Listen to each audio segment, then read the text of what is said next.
Hello and welcome to an all-new episode of Anime Brain Freeze. We are your racing daredevil hosts. I am John. And I'm CC, and when there's just too much cool anime to watch, we've got you covered.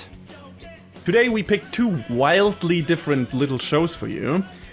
First, I will take a look at a post-apocalyptic world plagued by monsters and the giant moving fortress Deca-Dence, which houses the last surviving members of the human race. After that, John and I invite you to take part in a turbulent race across America with a plethora of wacky cars and even wackier racers in Appare-Ranman.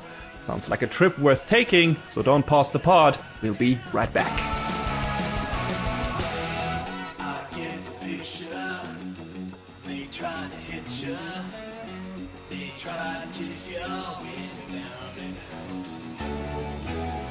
In the not too distant future, 90% of humanity has been wiped out due to the advent of strange creatures known as the Gadol. What remains now lives inside the Deca-Dence, a semi-mobile fortress that collects a substance called oxyone from Gadol, which allows for humans to survive in the tanks of the fort. Known as tankers, the humans' primary work is to support Gears, the military force that fights against the Gadol. Only a few tankers ever become Gears and get to join the main fighting force called the Power. Natsume, who lost an arm and her father in a Gadol attack as a little girl, dreams of becoming one of those fighters. She is, however, rejected, presumably because of her artificial robot arm, and when she graduates from school, she's sent to work as an armor repairman.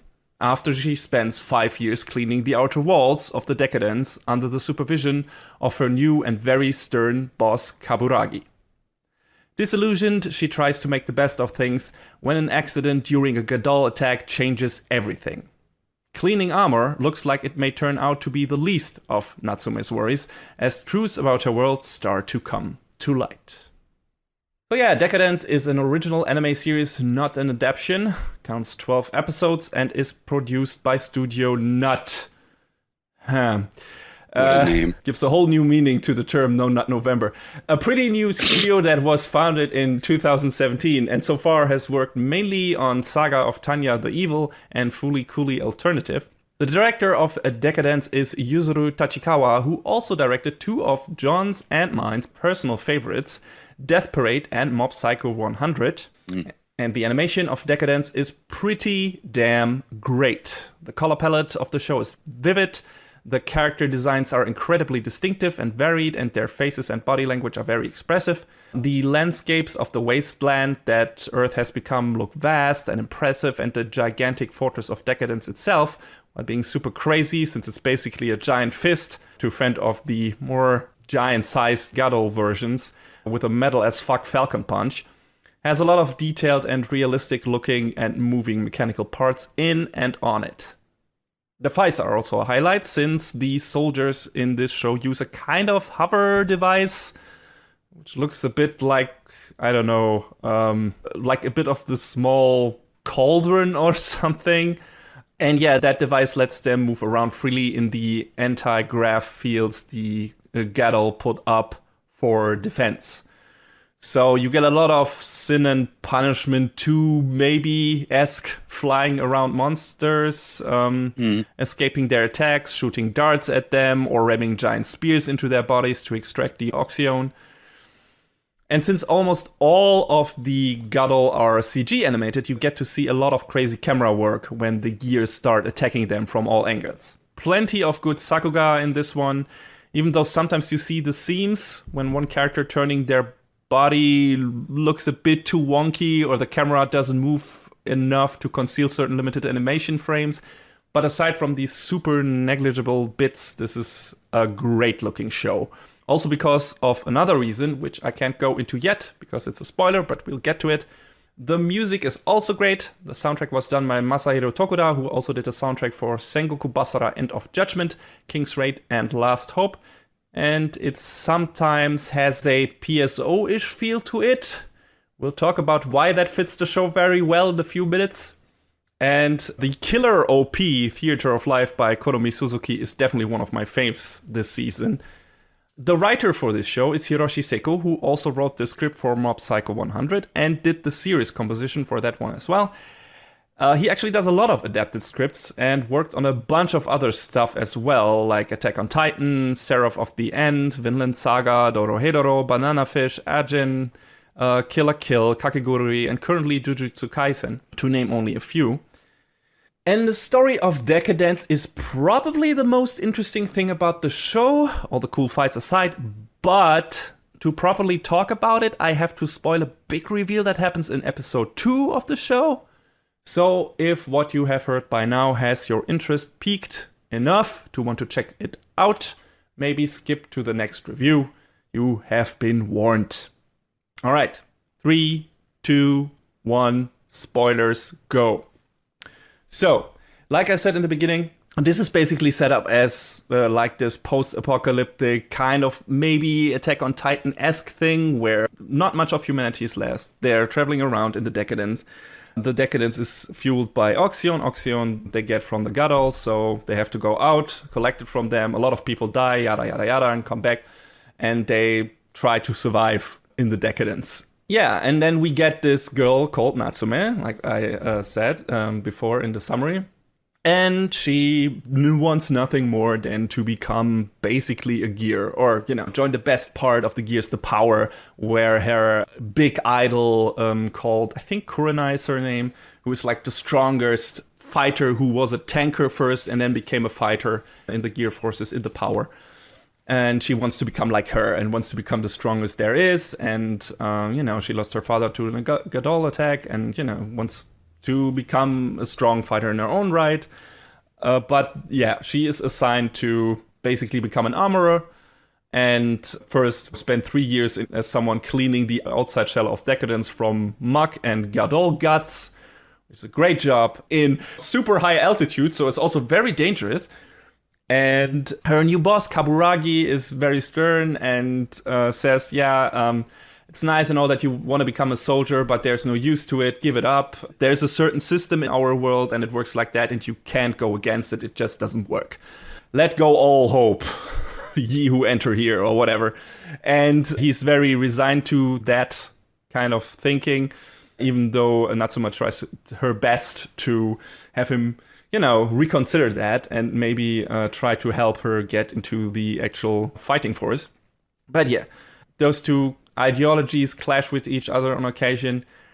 And then, once we're introduced to that, there is a giant swerve happening right at the very end of the first episode, where suddenly the art style of the entire show completely switches and everything becomes very cartoony. And we witness a weird assembly of, we don't know what it is, aliens, cyborgs, robots, what is it? No idea. And a weird computer voice says, thanks for taking part in this story event of Deca-Dence. See you again soon. And then the episode ends. And it's like, what? What is happening? And yeah, the next episode makes pretty clear what is happening. So Deca-Dence is not just a giant fortress. It's an MMO, basically. And not an MMO played by humans. It's an MMO played by cyborgs.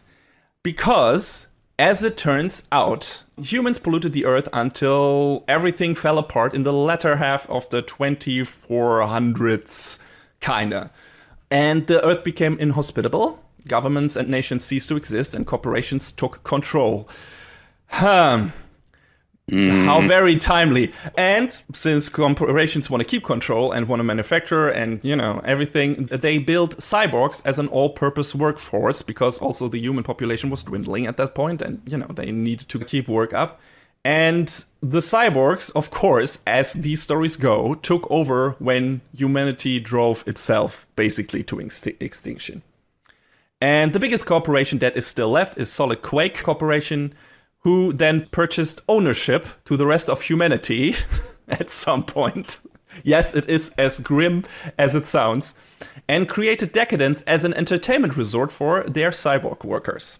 So basically, all the cyborgs employed by Solid Quake Corporation, with Kaburagi being one of them, indulge in this, let's say, entertainment, relaxation program kind of. Here, you have to work all day and we want to keep you happy, kinda, or keep you not getting frustrated, so we give you this MMO which you can indulge on. And they do. Basically, The gears, all the gears pretty much, are artificial bodies created for the cyborgs, and they can basically hack into them, jack into them if you want to, log in, and then play this game with them. For the cyborgs, there are not really any stakes. Well, kinda, because if your artificial character dies in the game, in Deca-Dence, so to speak, they're dead and you have to start over. So the cyborgs are basically playing an MMO in permadeath hardcore mode. And there are even fucking microtransactions for cosmetics in this garbage game. The gears are pretty much all weird, outlandish rainbow colors. That's how you can pretty much tell them quickly apart. And they can purchase these different colors and a bunch of other extra weapons and stuff like that. Like a free-to-play MMO might work from the store of Solid Quake Corporation. And then they can use it in the game, quote unquote. So, of course, you're basically beamed down to Earth, kinda, or into the host body on Earth. Yeah, okay, so the cyborg bodies might die, and then you have to get a new body and have to start over again. But there are actual humans living in this world who think this is all, this is their world, and this is not all manufactured. And they die for real. And they think this is the life they have to live. So this is all very fucked up. And Natsume kind of falls a bit outside of this because she was declared dead by the system when her heart stopped beating for a while after the attack where she lost her arm as a child. And so she is what the system would call a bug. And bug needs to be eradicated. The super asshole guy who's basically the main antagonist for most of the show, Hugin, is basically always saying death to all bugs, or all bugs must be eradicated, or stuff like that. So yeah, that's kind of mantra, because bugs mean problems or potential problems, and they are a risk to the status quo. And the status quo needs to be kept up to keep the workers distracted from their mundane lives and keep them happy and keep them working. Because if they don't do that, if they don't have the distraction, the cyborgs might rebel. They might realize that they're stuck in this shitty system set up by the corporation. Because it's a shitty system, not only for the humans, also for the cyborgs as well. They just fucking chip away at very mundane bullshit tasks every day. And the only thing that basically keeps them entertained and not mad is this game. And it basically also works like a drug, kinda. There are a lot of obvious metaphors to drugs and everything in this show, downright to the oxyone that is also the fuel for the cyborgs. And every time, they do very well in Deca-Dence and everything, they get an acceleration of the oxyone, very high-grade oxyone that is very tasty and apparently feels very good, puts them in like this very exhilarating state and everything. So yeah, it's pretty obvious what the show is going for here. It's like, hey, giant-ass companies trying to bewitch their workers to keep them working and abusing their power and killing people for it. And yeah, Kaburagi is one of the cyborgs. As we learn in the second episode, he kind of looks like Kamen Rider X8, which is weird, comic booky, big, bulky, or, well, also super deformed state. All these characters look very cartoony. All the cyborgs look very cartoony. By cartoony, I mean from a Western cartoon.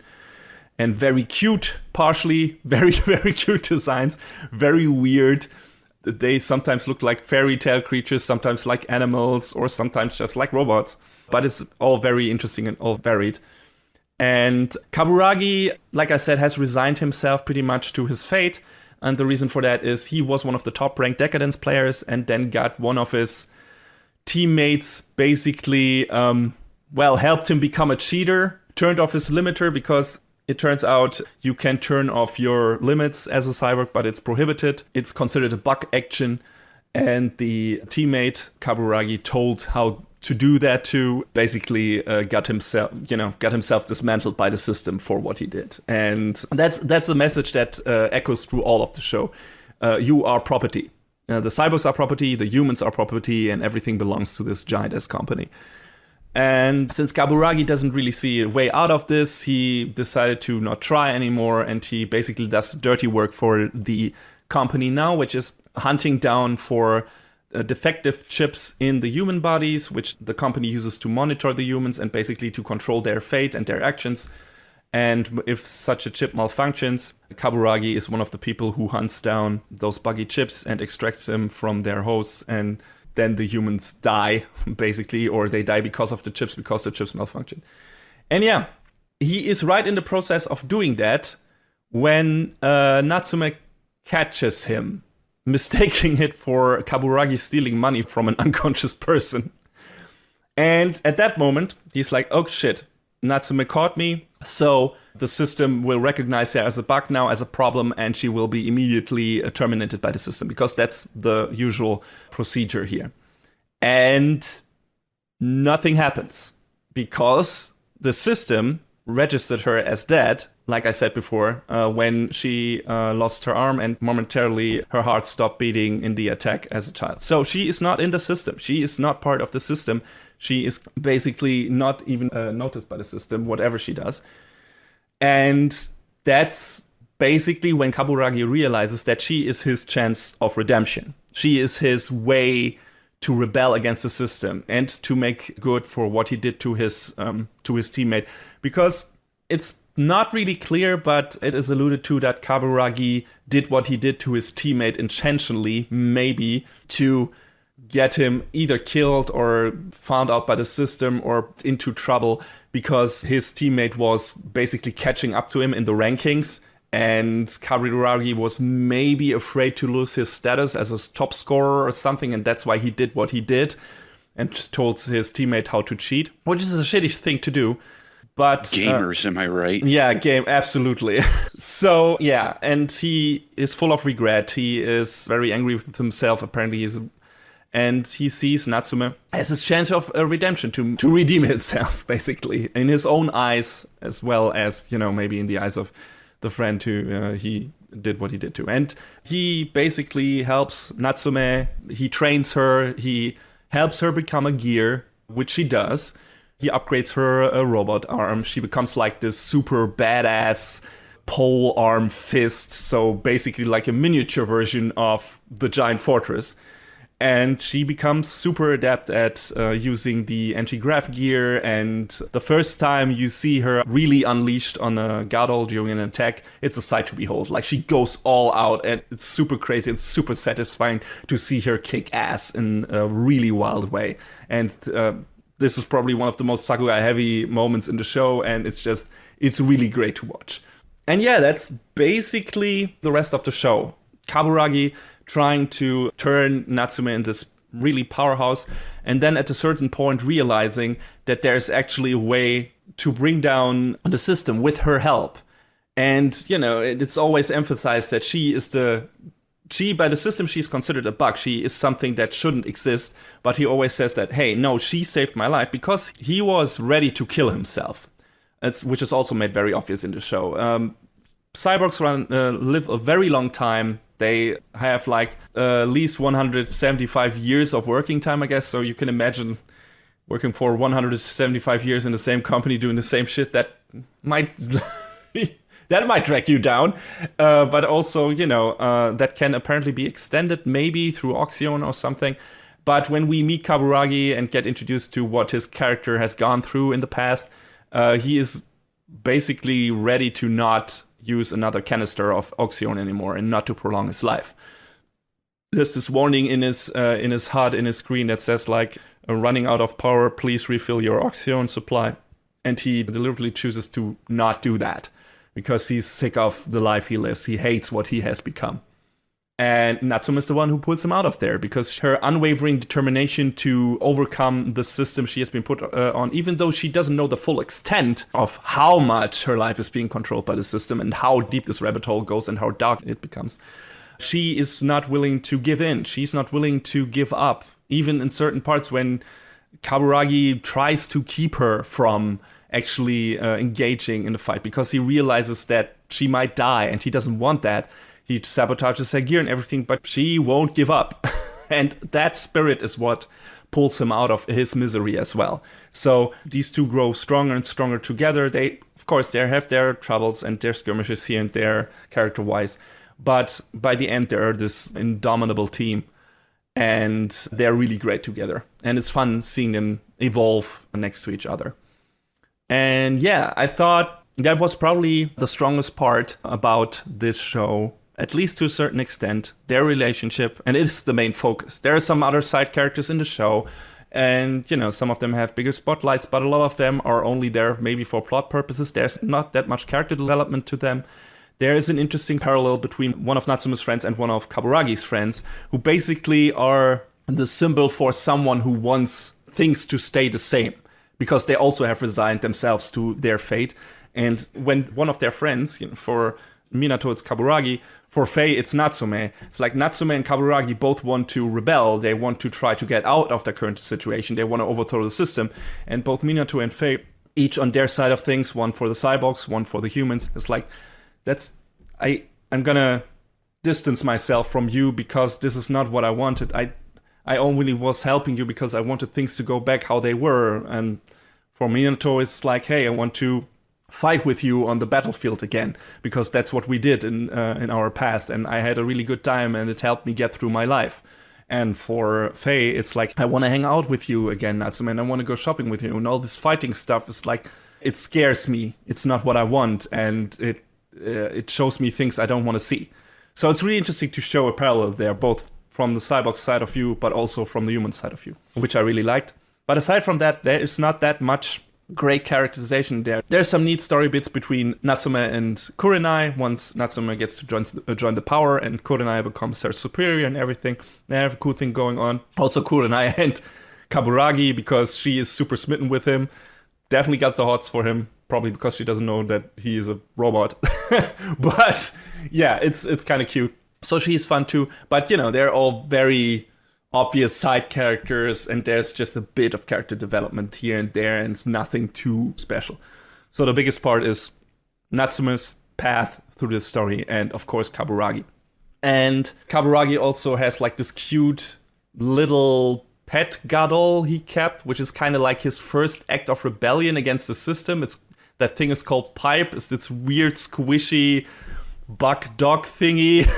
It's really cute, and that's like the first thing that shows you that, hey, he might not be the stern, really I don't give no fucks guy that you maybe peg him as. And yeah, overall, I just liked where the story was going in terms of what is alluding to, and what a nice twist it puts on the, trapped in the game, playing the MMO formula, and how effectively and all-encompassing that is weaved into the story threads of this show. Like, when the Deca-Dence is sent to a Gadol nest, it is treated like a special event in MMO by the system and the machines. There are trailers for new upcoming main story quest events like that, like you would maybe see when a new patch for Final Fantasy XIV rolls around, or a new episode of PSO2 might roll around. And then when the storyline the system came up with demands most of the current gears, which includes Natsume at this point, to die in a climactic battle for old heroes to return, because that is the storyline they wanted to create for the cyborgs to get basically to the next patch. Kaburagi has to sabotage the narrative. He tries to stop Natsume from going, but it obviously doesn't work because she's very intent on doing her part in defending Deca-Dence. But this is one of the very many moments where you see like how the system works. And for this game to continue endlessly, the world has to be kept in a perpetual state of never-ending war with the Gadol. Like, the circle has been repeating for hundreds of years. There have been several storylines and several different Deca-Dence fortresses, in fact, because there are some ruins in the land here and there. And people are like, hey, this looks like old parts of Deca-Dence or something. And no, it's just an old version of Deca-Dence, because from an older version of the game, basically. People will die and the story reboots. And Gadol are bred for the purpose of the game alone. They are not a natural occurrence. They are bred by the Solid Quake company to keep this game going, to keep the status quo in place and keep their workers happy, which is incredibly messed up. And to quote a guy on Twitter I follow with the handle PurpleGath, this obligation to protect the status quo at the cost of what are considered to be lesser lives by the system is actually the world we're currently living in. What the fuck? Yep. Why is nobody watching or talking about this show? And I have to agree, it's all very resonant considering recent times. And yeah, this is one of the things I really liked about the show. It trying to do these kind of things with its story by using a very familiar trope, which is play the fucking game. And like I said, becoming a top rank gives the cyborgs a feeling of being more than a replaceable cog in the machine, which is kind of an addiction to them, which is also a clever commentary. So yeah, all of that is handled pretty damn well. And I liked the cleverness of it and how it approached all that stuff. And, you know, seeing those two different art styles might put some people off. It's kind of weird switching from a very realistic looking fantasy-esque steampunky show to a very cartoony style with the cyborgs. But that was also kind of refreshing and keeps things interesting visually. I also love how Kaburagi changing the storyline by defeating an Alpha Gadol makes the two robot devs who are responsible for developing and bug fixing the game freak the fuck out. Because the follow-up Gadol thread is basically still in beta. Which is very clever. Like that creature is not finished yet, and they literally say it's in beta or something like that. It's really cool. It's like, fuck, we're not done yet. Shit. We can't start the event yet. We're still in beta. It's great. Although I gotta ask, if this is basically an MMO action game, where are all the teenage kid robots throwing racial slurs your way? I couldn't see them in this show. There were none. I guess the profanity filter must be pretty good. Yeah. Maybe profanities are not allowed by the system. That would fit the bill, yeah. But yeah, I thought the show was pretty damn cool. I think the only thing that really disappointed me is that Natsume doesn't really have an important part in the final set of battles or story bits, really. She's more of an onlooker, and I wanted her and Kabu fighting side by side, but she serves more as an inspiration than a real facilitator of the victory. It's like she is there, and she's also part of what Kaburagi needs to do to overthrow the system, but she's not really that important. It's like, aside from motivating him to do it. Like, he needs her literally in one scene to pull a lever together with him, and that's kind of it. That's all she does. She doesn't really win an important battle or something like that against a superior foe or shit like that. She doesn't really have an important part in delivering the final blow. She and Kaburagi don't really fight back to back or something like that. And I was missing all of that. I was expecting all of that to happen, but it doesn't really happen. So that was kind of a downer at the end. I wanted her to play a more pivotal role in what is happening in the finale, and didn't really get that. So losing a bit of steam at the end there, the show, kind of a bummer. But until that point, I really enjoyed it, and I think it doesn't drag it down too much so that I came away from the show, or the final episode of the show, being like, this was a total downer by the end. It's just a bit, that you could have done more. You could have done this a bit better. It's kind of sad that you kind of forgot about your best character. It's like, what? You put so much time into her in the beginning, and then you kind of forget about her in the end and don't give her anything interesting to do. It's like, what? That doesn't track. What are you doing? Like, we know what Kaburagi has to do, and we know everything about him, and we know most about Natsume, so let those two do the cool shit together now, and I don't really do it. Like I said, there's some other cool characters in there, and I enjoyed pretty much all of them, although it was also a bit of a lame thing that the one character you immediately peg as that guy's gonna become a traitor, of course becomes a traitor. It's like, okay, maybe surprise us with don't make the guy who looks like a literal snake a fucking snake. That's all I'm saying. Fucking, I don't know, lizard. More a lizard, I guess. Yeah, but that's what he turns out to be. He's that weird-ass guy, that fucking lizard-looking guy from Lord of the Rings 2. It's like, of course he's a bad guy. I mean, look at that guy. Don't want to give it to prejudice, but holy shit. The show could have surprised me there a bit more, and it didn't, which is kind of a bummer. Although his ending is very satisfying, and so is the ending itself of the show, like how the story wraps up. It's a pretty satisfying ending. And the only thing that bothers me is like the few episodes that come before it in terms of what it does with Natsume, which is really not that much. And it's like, okay. Kaburagi is cool and everything, but you had this other super cool character that you could have done more with. But that's it. Aside from that, I had a super fun time with the show. It's not long. It's only 12 episodes. And yeah, I recommend you checking it out. If you want to do that, it's on Funimation in the US, on Wakanim in Germany. Oh yeah, speaking of Funimation, Sony, who own Funimation, apparently now acquired Crunchyroll as well for $1 billion, which seems kind of nuts. Did they acquire them, or were they in the process of? That didn't seem really super clear. I thought they were already... I saw tweets saying they are looking to acquire them, and I saw tweets like they have acquired them, like as it's a done deal. But I'm not sure, really. So I don't know what's the current status of that. Yeah, everything that I've been seeing is Sony nears acquisition. Reports Sony to buy Crunchyroll for $957 million. And there's like... Which is ridiculous to think that Crunchyroll is such a big company at this point. Well, I mean, I think Crunchyroll's parent company is AT&T, and they were looking to sell them off. And if that's the case, well, then I guess Crunchyroll and Funimation are going to be reunited under the same hood once again. Yeah, I guess.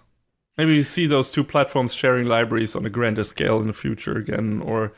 I mean, they used to, and then the deal they had, they just sort of broke it off for reasons. Yeah, but, you know, if it all belongs to Sony now, you know, it should make it easier. Or it all becomes Funimation, or all becomes Crunchyroll, or Funnyroll. Who knows what will happen?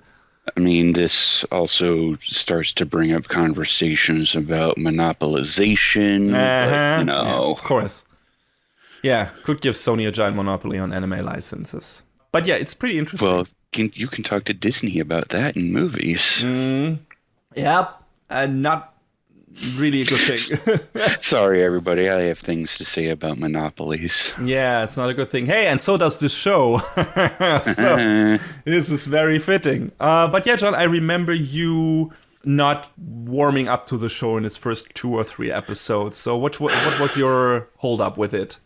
I got to the second episode when it was like, oh, hey, the world is a reverse VR MMO. And I was like, I'm sorry?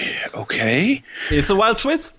So, I mean, everything you say that happens after that sounds really good and really interesting, but I got through the third episode and I was like, I can't cross this hump. I'm sorry. And I just was sort of out. But it sounds like I slept on the wrong show. Maybe, yes. It's fun times, but I can see why you would have, you know, it's a really jarring twist, not only in terms of story, but also in terms of visuals. It's like really, you start the second episode, or you blink at the end of the first episode because like, what was that? And then you start the second episode, and you're wondering, wait, did I start the wrong show? Did I hit play on the wrong show? What is this? Yeah, I mean, the visual style shift wasn't so much what bothered me. It was just like, oh, it's another VR MMO. Great. I feel like I've made it my job, quote unquote, to have only one of those in my life. And that one that I chose is incredibly trite and badly written. Look forward to it when we talk about it. But I don't know. I just was like... I can see why. But like I said, I think this show puts a really nice twist on all the tropes that have been employed so badly by the other show we will talk about in a later episode.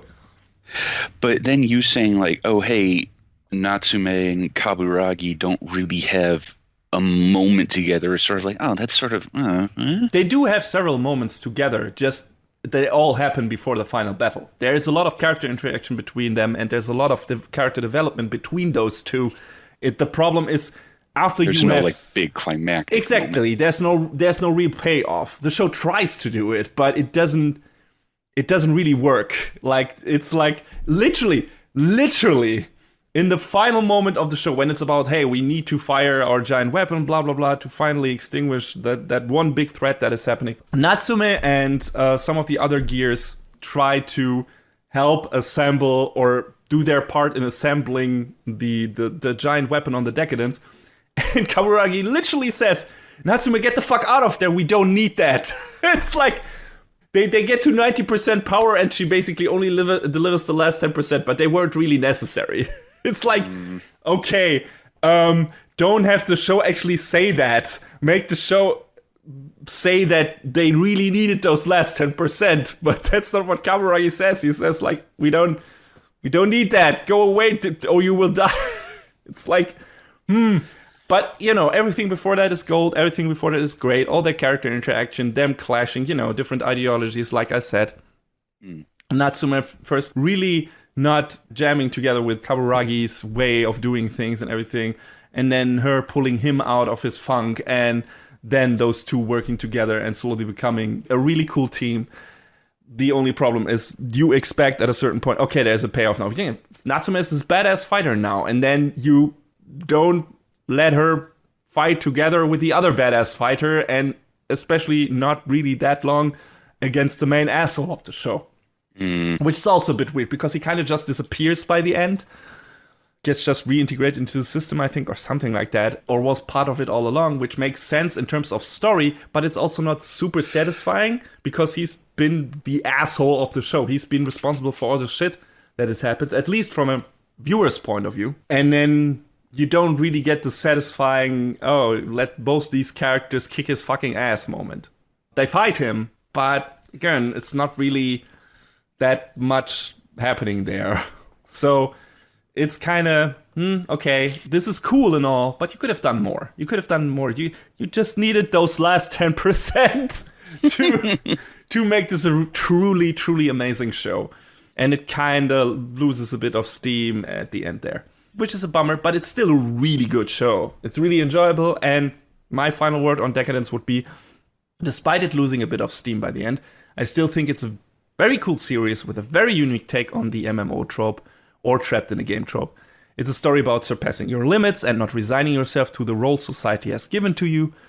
And though I wished some characters would have played a bigger role in the finale, I was never bored with the show and enjoyed it pretty much from beginning to end. I think it's a really fun time, and I recommend everyone watch it just for the sake of, you know, the story doing a really cool thing with some of the things you have seen before in other shows. And yeah, do that. Go check out Deca-Dence. It would have been a maybe kind of perfect show if it had gone the extra mile. It didn't, but still, I think if you give it a chance and try to get over that hump in the beginning with the weird twists and everything, you will have a pretty damn good time.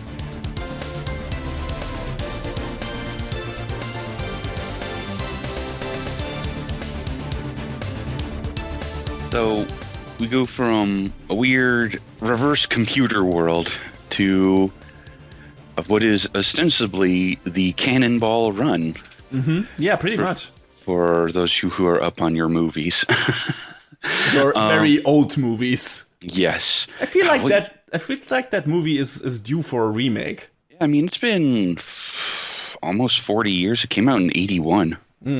Yeah, fun time though. So there you go. I guess technically the Cannonball Run in reverse, but whatever. Hey, who cares? Appare-Ranman is the newest offering by Studio PA Works, who we've talked about kind of on and off before. They do pretty shows. They do great work. The problem is sometimes their shows are like a big hit and they're like really good, and sometimes they're like, oh, you know, it could do without. Like was it one show, Irozuku, that I started to watch, and it felt very sort of tropey and whatever, just I mean, a fluffy sort of love story, but not really all that interesting all around. Yeah. Serious Jaeger was one of the shows that I reviewed by them, and had, again, great looking show, fantastic animation, but the story was like, yeah. It started promising and it went like completely, this is all very lackluster. Yeah, I mean, they've also had some big hits too. Like Angel Beats, probably like one that a lot of people know.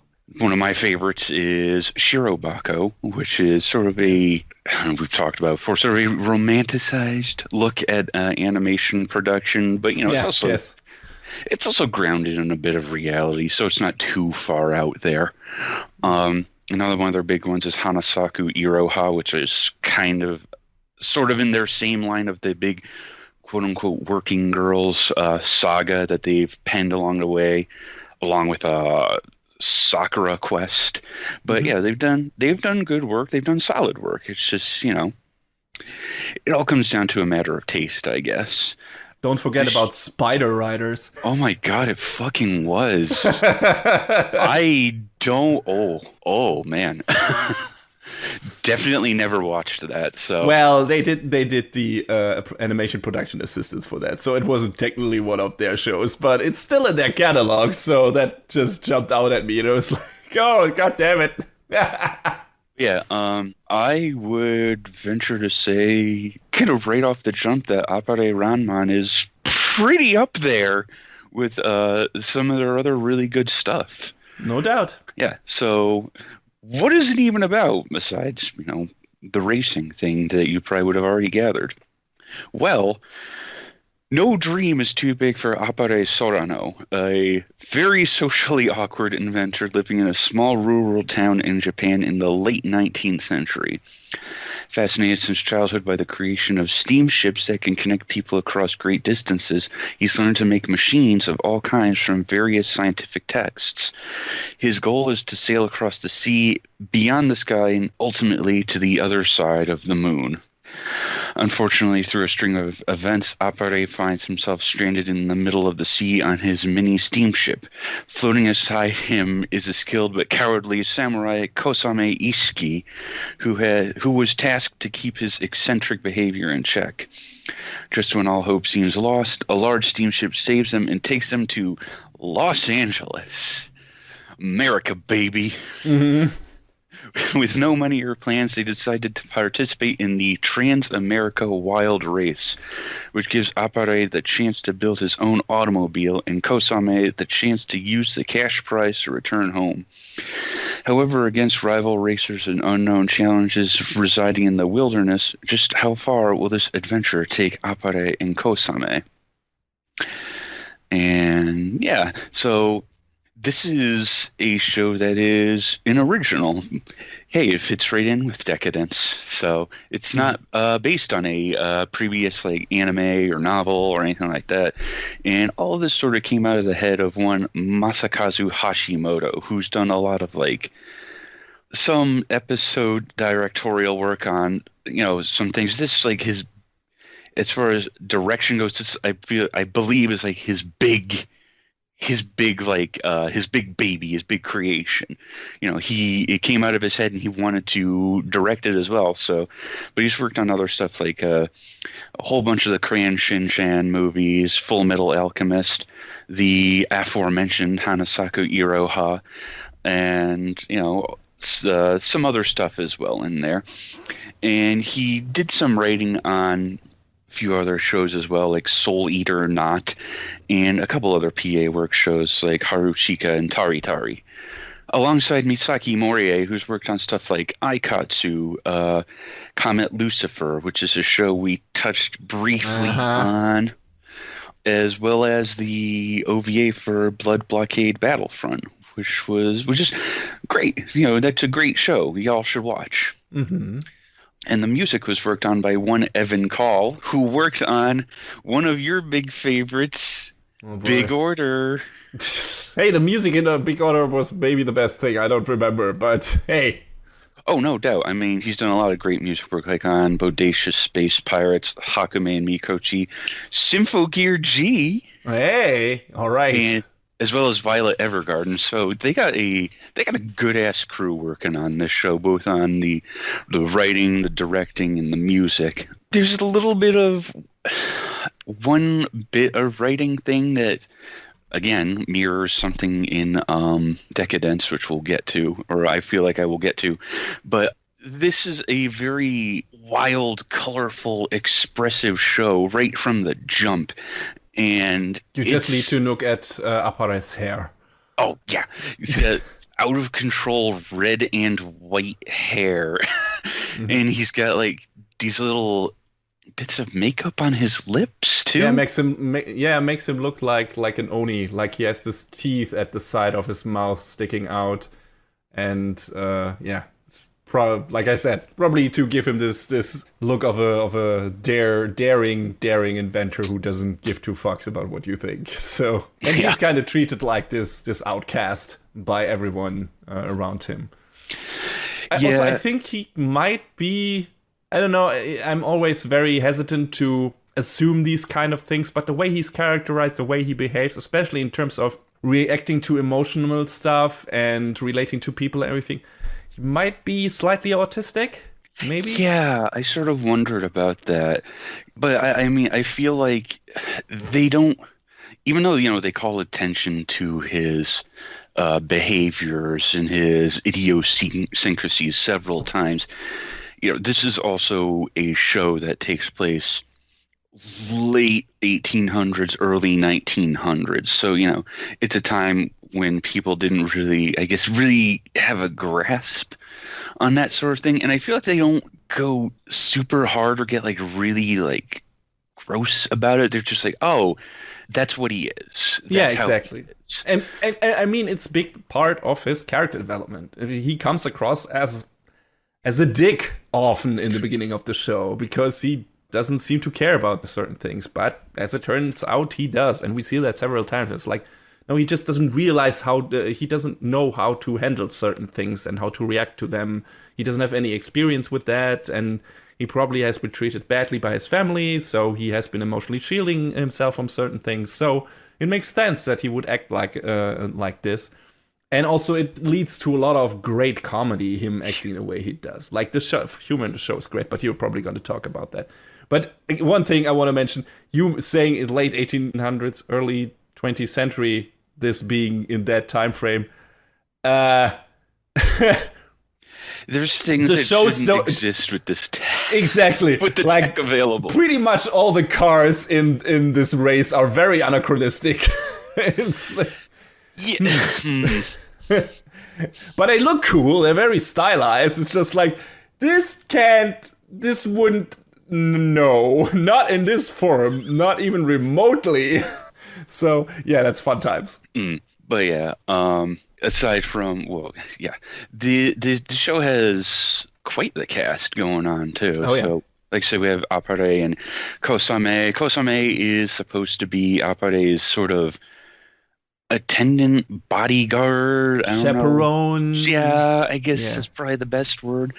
He has some things going on in his past as well. He's sort of like a mirror for Appare in that way, in that he sort of keeps it to himself a lot, and it's sort of to his detriment in certain situations. But he's also a classic samurai. He's always looking down on everyone else because of it. Like, there's this character they meet when they get to America, this Native American boy Hototo, and he's always looking down, like, oh, you're just a kid, whatever. But Hototo has his own motivations for getting revenge on this big criminal, Gil the Snake. Guilty Sigger, so guilty Sigger, I guess. Yeah. I guess you're guilty if you're a smoker. But this is an Ikebukuro Westgate Park crossover, or what the fuck? Close to it anyway. But yeah, Hototo is very single-minded in getting his revenge, but he's a kid, and he's not sure how to. He knows what he wants to do, but he doesn't really have the direction to get there. So when he meets Appare, he's like, "Hey, maybe this guy who's entering in this race, who's obviously going to cross the whole country, will be able to help me find what I'm looking for and get my revenge." So he's sort of there to go for the ride, but he's not. Obviously he's not there without his reasons. So I don't feel like he ever feels. He doesn't feel superfluous. That's a good way to say it. And I mean, he helps realize Kosama some important things about themselves, have Appare, become more friendly and stuff like that. They both learn to care about Hototo and vice versa. And what you said about Kosama looking down on him, that is, in the show, in the beginning of the show, it comes very much across like that. But the more you learn about Kosama, it's also like, maybe the way he treats Hototo relates to what he experienced in his past, and maybe he wants to protect him in a way and keep him from the life Hototo is seeking for himself. I wasn't really sure about where his approach came down to in the end, but I could see either way, that he is trying to treating him the way he does to maybe like help him stay a kid for as long as he can, because he's experienced differently. His life has been different thing, or it has been very similar in a way. That's the thing. So he wants to protect Hototo from that kinda. And so that's why he says, like, no, you're a kid, you don't know what you're talking about. And maybe that's it. Maybe it's not, like you said, maybe it's also like, hey, he is a bit of a, comes across a bit stuck up, kinda, or a bit arrogant. And in terms of his fighting prowess, that is justified, kinda, because despite him being super cowardly, like you mentioned at the beginning, and him being super whiny in parts, he's a very capable fighter. Like when he really gets into it, and when he really starts fighting, it's great. Like it looks really, it looks good as the show can look, because this is not, I wouldn't say this is one of PA Works' best looking shows animation wise. Like, it has its moments, but there are also some, like, okay, this maybe looks a bit stiff here and there, some of those fights, maybe. But still, like, when Kosama goes all out, it looks really great when he does that for the first time. And it's like, hey, whoa, okay, this guy can kick ass. He's not just and it's not like, he's not the level of whiny like a certain other character from a show called Demon Slayer that's really grinding our gears. Never gets to Zenitsu levels of whine. He's always sympathetic in a way. He says a few mean things, but he's never annoying, in my opinion. And he is never, you always feel like there's a really good person under there, and he's not a creep. There is an episode, which was one of my absolute favorites, where basically the cast is just fucking goofing around for the entire episode. And they go to a bathhouse, and that moment could have turned into a super creeper moment, but it's just super funny. So, I won't give it away, but if Zenitsu was around, that would have been a top-notch creeper moment. So, God.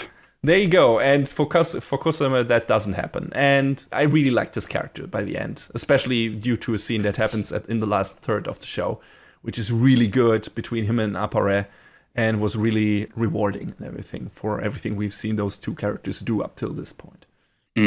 That's pretty much, the main, I feel like the main crew, but, we have so many other characters and racers, but we got Jing Shalan, she starts off as the pit crew for this other racer, but, she wants to enter the race herself, and she shows herself as being a really good, really talented driver, and she sort of earns everyone's respect by being like, hey, I'm actually pretty good at this, you just never bothered to give me the time of day. So, seeing her break out of that, and the box that like the people that she worked for put her in was really cool. So I was super all about her. She's a cool character, and she's a capable fighter. Holy shit, she can. She's a fucking scrapper, that's for sure. And also the moment where she like goes for it and tries to show her team that she's actually a good racer is probably the best actual racing the show has to offer, because not that much racing in the show, considering the setup, actually. Yeah.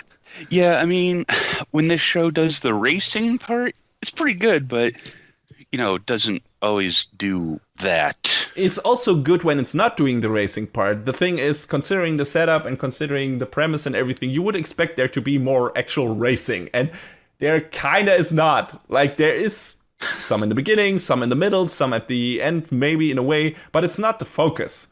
The focus is kind of like the interactions between the characters in between those racing things. And the racing is just there for stuffing. That's what it feels like, kind of.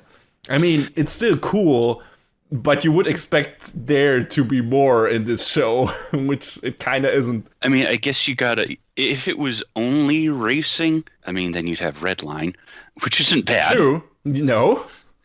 But, you know, this is also a 13 episode show where, you know, if it was every episode was the race, it'd probably, you know, sort of start to lose the novelty. Yeah, that's true. And, you know, the racing parts that are in there are great. So, you know, you get the best of both worlds. You get cool racing, you get cool action scenes with fighting and everything, shootouts, you get cool character development and everything. So, yeah, there's a little bit of everything in this show, and it all is pretty evenly distributed. So, it works. I just expected this to be like, hey, every episode we have a big part of the race going on, and that's not really what happens. So if you are, as a viewer, if you are interested in this show and think that it's gonna be all about racing and everyone being like, hey, okay, I have to apply a new tactic to get past this opponent and everything, that's not really happening. It's more about the stuff in between and the characters clashing with each other and everything. So yeah, that's the focus of the show, in my opinion. That's what it's best at, I guess. So, yeah. Yeah, because, I mean, geez, a lot of things happen. Like, there's an episode where part of the course gets sabotaged, and they either have to dig their way through it or go around it. And Gil, who is out, who we don't know who he is, who could he be, is out there sort of twisting his mustache around, as it were. So here's the thing, dear PA Works, if you want to conceal the identity of your hidden bad guy, don't. Oh my god! Don't cast Kenshiro Tsuda as his voice actor. Dude, it wasn't even that so much. When I saw that character for the first time, I was like, oh yeah, okay. Gin Ichimaru returns, which is the parallel I was hinting at from Deca-Dence. You sort of, because you said you could see, you know, the turncoat a mile away. As soon as this character comes on, you're like, That being said, Gil is a great villain. Yeah. And a genuine asshole and a threatening presence once he reveals himself. And Tsuda definitely has some fun hamming it up. So it's a good time. The show in that moment sort of turns from being a show about racing to it's a good old-fashioned train heist, and it's like, yo, let's go, all right. Yeah, and it's a great shootout and everything, and rescue mission, and it's doing all those things kind of flawlessly. I mean, not flawlessly, but you know, you don't really notice the problems because you're having such a fun time. Yeah, I mean, say part of the story comes from where Gil kidnaps there's a character, Al. He's from a wealthy European family, and he's working for the company called BNW. Yes. Bavarian. Nothing works. Nobody works. I mean, all the car companies are kind of versions of General Motors is in there, and I think one other big company, big automobile company from our reality. Yeah, I think it was like not BMW, not GM, and like not Ford, I think. Yeah, that makes sense. Yeah. So, yes, there you go. Or your legally distinct automobile manufacturers. Mm-hmm. Al has a companion, Sophia, and Sophia gets taken by Gil, and that's part of the train heist as well. You have other characters like Dylan and TJ, who are both, they're both outlaws, but we get to see as time goes on, they sort of had a rough past with this mutual lady friend of theirs. And one of the big parts of their story is sort of a coming to an understanding between the two characters. It's really good. It's really good. You see them sort of start to see eye to eye, and then their big showdown against Gil is super fucking good. Yes. you got the two brothers Tristan and Chase. Mhm. And Tristan enters the race under the name of Gil, and he's wearing this mask, and he looks all Darth menacing, Vader ass masks. pretty much. And Chase is there to be like, "Yeah, I'm here with a guilty cigar. We're gonna round you all up." And you find out that no, they just wanted to enter the race under that name to sort of strike fear into the other participants, and it turns out, hey, they're not so bad. They're pretty cool. I mean, they're the bad brothers or whatever they're called, but Yeah. they're not that bad. And, it's fun. This might sound like a super big spoiler, but immediately you know that, no, that's, first of all, you don't make the super bad guy the guy who doesn't really talk and then give him like this weird henchman. And also the way TJ and Dylan react to when he enters, they have a shared history with Gil because they're all part of the 1003, which are these legendary, which were initially 1007, glorious, get it? Magnificent Seven, get it? I get it. Yeah. I get things. Because it's a fucking Western. But they are the last three remaining kind of super legendary soldiers.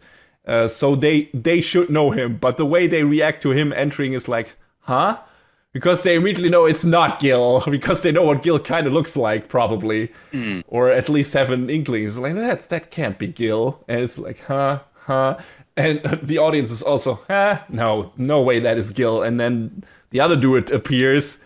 Kenjiro Tsuda appears on the scene. It's like, oh, okay, here's Gil.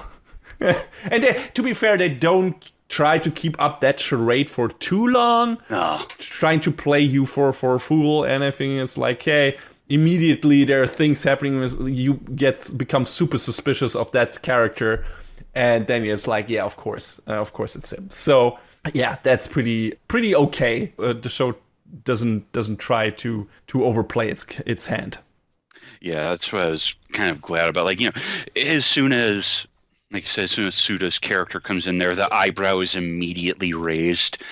But it doesn't feel like, they expect you to be like, oh, who would have known, because I feel like pretty clear hints that, the guy who declares himself to be Gil in the beginning isn't Gil, and the guy who is supposed to be not Gil is clearly Gil. So yeah, it's some misdirection that doesn't 100% work, but it's fine because I don't think it's not expected to work by design. I guess the misdirection is mainly in there for the other characters and not necessarily for the viewers who pay attention. So yeah, and it works in terms of in the story, like in the frame of the story.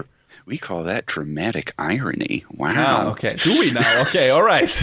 Sure.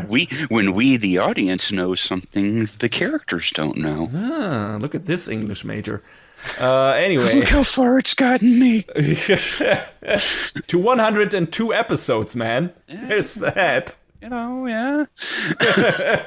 Yeah, this show, even though it's a mostly pretty straightforward show, and the twists you can see from a country mile away, but it doesn't make it any less fun, I don't think. No, not at all. Like, yeah, some of the twists are predictable, but some also aren't, and there were some moments in the show I didn't see coming, especially when it comes to the character development of certain characters and how they will react to certain things. There were some things that surprised me, and especially the show surprised me with how funny it was in certain parts. Like, there's so much great banter between Kosama and Appare, and Appare being like this dude who is just so fucking stuck in his own head that he, I don't know, gets some barber apron stuck to him and ends up on a fucking donkey, and it's like... Oh man, that episode was so good. That episode was fucking fantastic. There's so much more in that episode, and in several other episodes. Like, Kosama is really whiny, but he's also really often the butt of the joke because of certain things and how Appare just reacts to the shit he does. And Appare just being super concerned with machines in the beginning, but not with other things, but also not really knowing his place and also not giving a shit. And it's really fun to watch him. And also these very reserved and deadpan reactions, who sometimes almost come as across as emotionless, are a really good way to just completely let a scene like explode in a way with comedic, effect.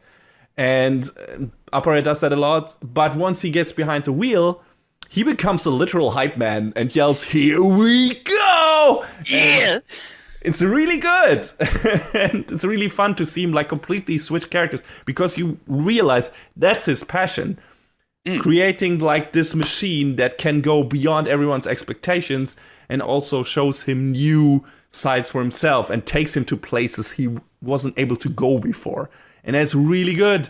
I also like his interaction with Al. That's really cool. They become friends pretty much immediately because they both have a respect and admiration for machines and cars and everything. Even though Al in the beginning comes also across as a bit of a stuck-up aristocrat brat and everything, but you realize there's more behind that, and his relation to Sophia and everything.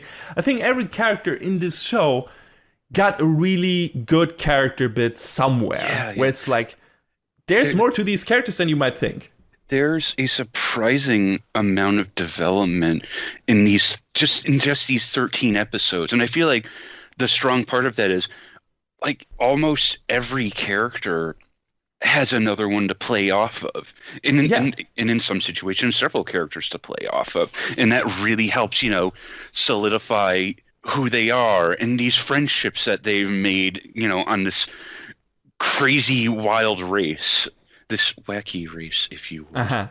Yeah, they well done. They do some really smart character pairing in this show. You're right, where it's like, of course, these characters would, if they ran into each other, they would maybe react that way, but also, surprise, they don't. They, react a bit differently because there's more to them than you saw on the surface. So, character-wise, I have nothing to complain in Appare-Ranman. I think the show has a lot of meat on its character development bone. So, good stuff, definitely.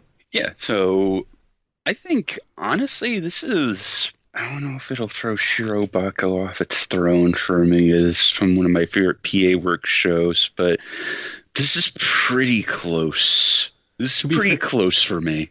To be fair, Shirobako caters completely to your interests. So... I mean, it also caters to talking about, how the medium that we are indulge in talking about is created. That is true. Sure. So, I mean, it's a two-hit combo. It's like, here's the stuff John really likes, and also here's some interesting stories about the industry and stuff like that. Which couldn't hold my interest when I watched Shirobako, because it was like, this is too close to reality for me. I don't want reality in my anime. It's like, what? I'm sorry. Hey, did you notice the reference to Shirobako? No. Oh, shit. There's an episode where it's just a shot of a street and there's cars going by, and there's a shop called Don Don Donuts. I noticed that shop, but wait, how is that a reference to Shirobako? Miyamori in Shirobako is super big about donuts, and she loves them, and that's one of the phrases that she always says when she reaches into a box to grab one. So I saw that, I was like, okay, all right, and it's nice. It's a little nothing, but it's nice. Yeah, it's really cool. It's like, hey, here's a nod. If you've seen Shirobako, you'll get it. And I didn't see enough of Shirobako to get it, so there you go. That was a nice inside thing for you specifically. I like that. I think that's probably everyone who watched Shirobako fully and also watched this will probably notice this and enjoy it. So yeah, good idea. And it's not super winky wink or everything, so that it becomes obnoxious. It's a really nice little bit that has been put in there. So yeah, cool. Yeah. That's what, I don't know if we really talked about this before. That's one thing I like in like Japanese reference humor is if you get it, you get it. You put that in direct contrast with something like, I don't know, Family Guy. Hey, Lois, remember the time we went on the Death Star? And it's like, yeah, all right, cool. It's a Star Wars reference. Whereas this is like, oh, okay, I see it. Got you. Cool. So I like that, when shows like this do that.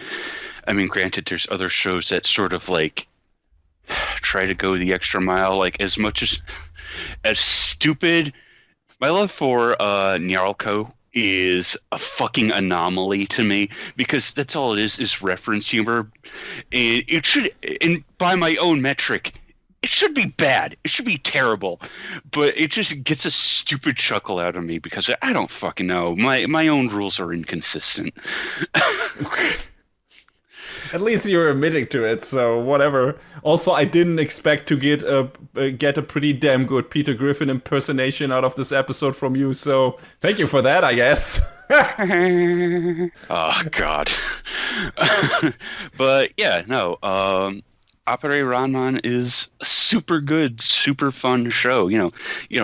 Like you were saying, a little light on the actual racing plot angle for it, but when it's there, it's super exciting and it's super tight. And even though the cars are CG, which is probably the best choice, they look fine, and Yes.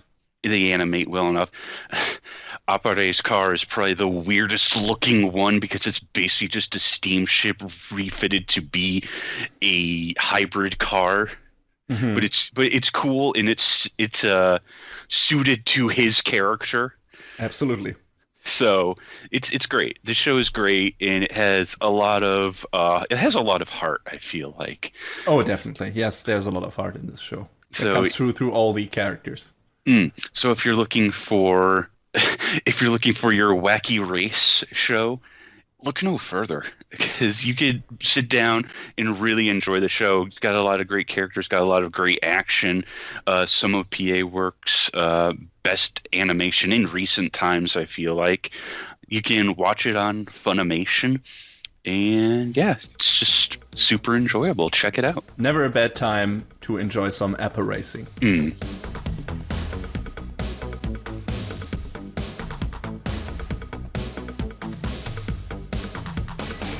And that is a wrap on the 102nd episode of Anime Brain Freeze. All the music in our show is from the Double Dragon Neon soundtrack by the amazing Jake Kaufman. Please go to via@t.bandcamp.com and check out his awesome work. Our show is available on most of the popular podcast services, but it's always worth visiting animebrainfreeze.com for our review index and more. Leave us comments and questions on YouTube, follow us on Twitter @AnyBrainFreeze, or send an email to animebrainfreeze@gmail.com. We would love to read your feedback. Thanks for tuning in, we hope you had a good time, and please join us again on our next episode. Macht's gut! So long, everybody.